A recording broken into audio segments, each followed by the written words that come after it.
Muslim dengan NIM 221091230007. Di sini saya akan menjelaskan pengertian malaria, tugas mata kuliah bahasa Indonesia. Topik kesehatan masyarakat. Judul penyakit malaria, gejala, penyebab serta pengobatannya. Rancangan tertulis. Ronald Ross 13 Mei 1857 adalah dokter Inggris yang menerima penghargaan Nobel dalam fisiologi atau kedokteran 1902 untuk penelitiannya mengenai malaria. Parasit malaria yang ditemukannya di dalam saluran gastrointestinal nyamuk Anopheles membuktikan bahwa malaria disebarkan oleh Anopheles dan meletakkan dasar-dasar untuk melawan malaria. Malaria adalah penyakit infeksi menular yang menyebar melalui gigitan nyamuk. Penderita malaria akan mengeluhkan gejala demam dan menggigil beberapa hari setelah terinfeksi parasit yang dibawa oleh nyamuk. 1. Pengertian malaria. Malaria adalah penyakit yang disebabkan oleh parasit bernama Plasmodium.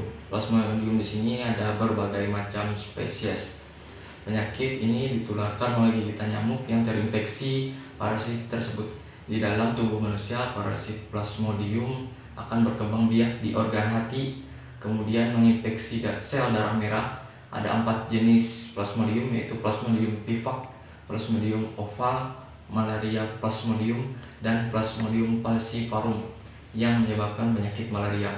Khusus untuk Plasmodium falciparum sering menjurus kepada sakit malaria berat yang sangat sering menyebabkan kematian. Kedua, penyebab dari malaria. Lebih spesifik lagi, penyakit ini disebabkan melalui gigitan nyamuk Anopheles betina yang terinfeksi. Ada 5 spesies parasit yang menyebabkan malaria pada manusia.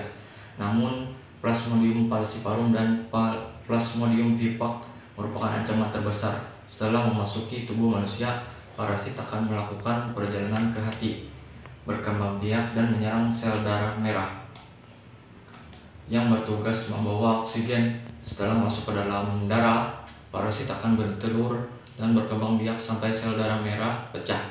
Kalau sudah begini, kondisi tubuh akan mengalami sakit dari sebelumnya. Malaria tidak dapat menular dari orang ke orang, tapi itu bisa menyebar dengan cara berikut: dari ibu hamil ke bayinya yang belum lahir, berbagi jarum, transfusi darah, dan transplantasi organ. 3. Gejala-gejala umum yang timbul dari pasien malaria.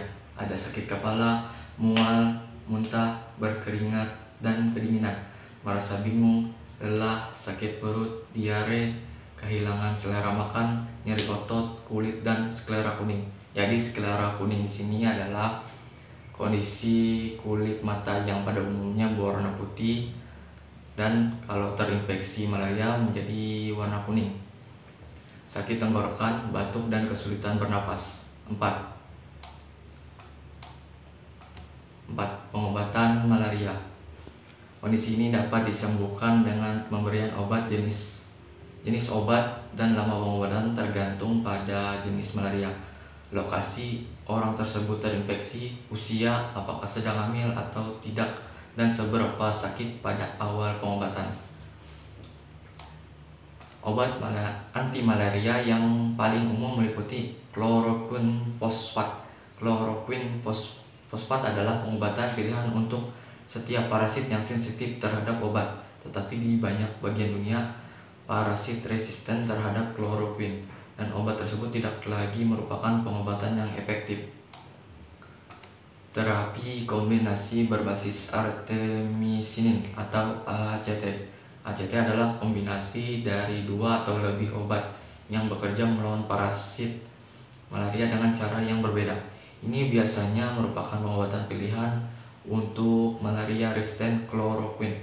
Contohnya termasuk artemether lumefantrine atau Quartem dan artesunate mefloquine. Kelima, cara pencegahan malaria. Penularan dapat dicegah dengan meningkatkan kewaspadaan dan kepedulian terhadap risiko gigitan nyamuk dan kebersihan lingkungan. Pencegahan gigitan nyamuk dapat dilakukan dengan menggunakan kelambu berinsektisida, kawat bakasa nyamuk, atau perlindungan lainnya. Obat yang digunakan untuk kemoprofilaksis adalah dioksisiklin 100 mg per hari, diminum 2-3 hari sebelum bepergian ke daerah endemik malaria sampai dengan 4 minggu setelah pulang, atau tidak boleh dikonsumsi lebih dari 6 bulan. Obat ini tidak boleh diberikan pada ibu hamil dan anak di bawah 8 tahun. Yang selanjutnya ada obat anti malaria. Ini termasuk atovaquone, proguanil atau melaron, guanin sulfat atau gualaquin dengan doxycycline, oracea fibramycin, dan fosfat primaquine. Kesimpulan dari yang saya jelaskan adalah jika memiliki beberapa gejala seperti yang disebutkan di atas dan berlangsung selama beberapa minggu atau menjadi lebih parah, segera kunjungi dokter. Penanganan tepat dapat meminimalisir akibat sehingga pengobatan bisa lebih cepat dilakukan. Sekian penjelasan dari saya. Assalamualaikum warahmatullahi wabarakatuh.